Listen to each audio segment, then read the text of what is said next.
The kids are not okay. Children's hospitals across the country are overwhelmed. In Ontario, we're seeing hospitals at 120% capacity. Elective surgeries are being cancelled. Older kids are being transferred to adult ICUs. One of the hospitals even had to create a second pediatric ICU, and emergency room doctors are reporting having to resuscitate 3 to 4 children at a time. So that is our medical expert, family physician, Dr. Anna Wallach, and offering up the perspective on what's happening across the country here in Canada. BC, very unique in that we are highly vaccinated here, as well as we kept our schools open. So as a parent, when she's talking about the parental piece, I feel less panicked because I know my kid is vaccinated, and I also know that he was in school. BC was the only jurisdiction in North America that kept schools open throughout the pandemic. So our kids have been a little more exposed than the ones in Ottawa that required resuscitation. That is terrifying. You know what, though? That's still happening here. We have our ERs that are overloaded. There's like 13-hour waits at pediatric children's ERs. Yep. We have overcapacity ERs where parents and children are sleeping on chairs or standing up. I mean, it's scary stuff here, right? It is. And you know what? We're active on our Twitter. You follow us on Twitter. You're checking us out and communicating with. We love hearing from our viewers. Yeah. And one who is someone who is always keyed in on what we're doing here on the program was tweeting about her experience. She's a mother of 3. One of her kids had been diagnosed with pneumonia, and 5-year-old, and then her 2-year-old was presenting the same symptoms. So she, 2 days ago, if you're watching this on Thursday, as opposed to the repeat, she went into Children's Hospital here and waited hours and tweeted about the fact that her daughter had not even had her temperature taken, and she was so stressed. Yeah. So I reached out to her and said, would you give Linda and I a little perspective on what you went through? So this is Rachel, and she apologized for her appearance. She said, I have no makeup on and I'm in my jammies. She's I'm being a normal mom. This is what I look like when I'm not on TV. Yeah. So here's Rachel talking about her experience.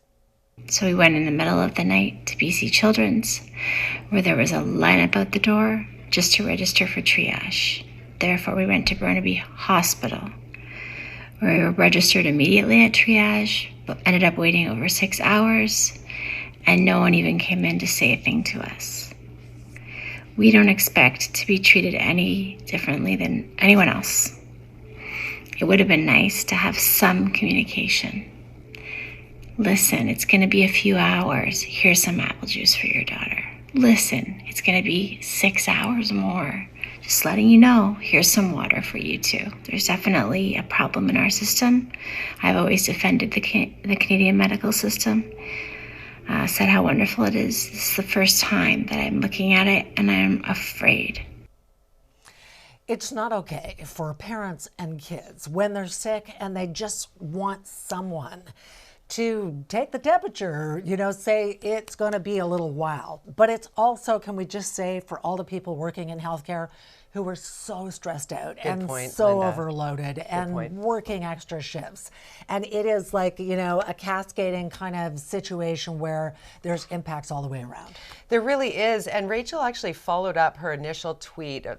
Thank you, Rachel, for being a part of our show by sending that to us. But with a photograph of her 2-year-old and what she looked like. And I was just like, oh, mama, there's so many stressed out parents. And then you go to the pharmacy or the grocery store and you're like, my kid has a fever and I need some meds.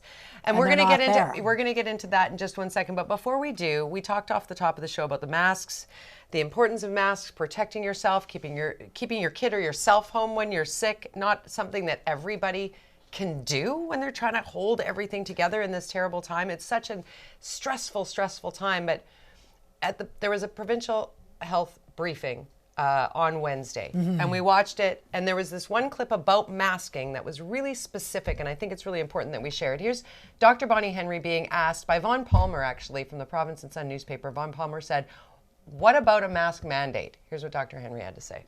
So I don't see a mandate as being required by itself right now in the situation that we're in.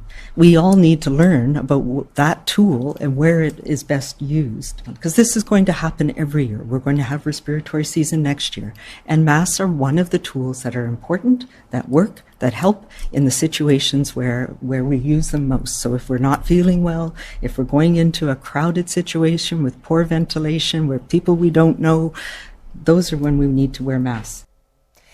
And we really need you wear them right now, because this is what the shelves look like. You can't get medication. They're gouging on Amazon. That's crazy. I know. So we did ask Dr. Anna Wallach, who is our health expert, family physician, what should parents do if you can't find the medication for your kids? Weigh your kids in kilos and speak to your doctor, your pharmacist, your nurse practitioner, your pediatrician about how to dose your kids with the adult tablets of acetaminophen or ibuprofen. Ask pharmacists if they're able to compound liquid formulations for you. A lot of them are able to do that. Or ask on your local social media groups where anyone has seen any medications. When you find them, don't hoard, just get what you need. And don't go on Amazon and pay $300 for Advil. That's price gouging, and it is criminal that people are taking advantage of the shortage. Yes, exactly what she said. It's criminal. And Amazon should be hammering down on these people who are charging, what was it, $269 for a 5-pack of children's Advil? Just crazy. Ask your mom group, ask your dad group, ask your community. Don't hoard. Talk amongst yourselves. If I have it, I'm giving it to you. Yeah.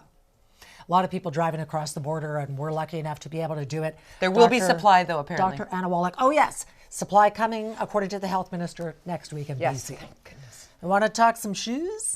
Do I? Let's lighten it up, Linda. And guys, you should stay tuned, because Christmas is coming, and we're going to give you some ideas. Norm, what is it about women in shoes? We love them. And Vancouver is home to one of the city's oldest and most beloved shoe stores. We're going to take you inside Lord's for a chat with the shoe guru, Jacqueline Tupper. Waterproof suede, it's a real thing. It's a thing, Linda. That's next on Steel and Vance.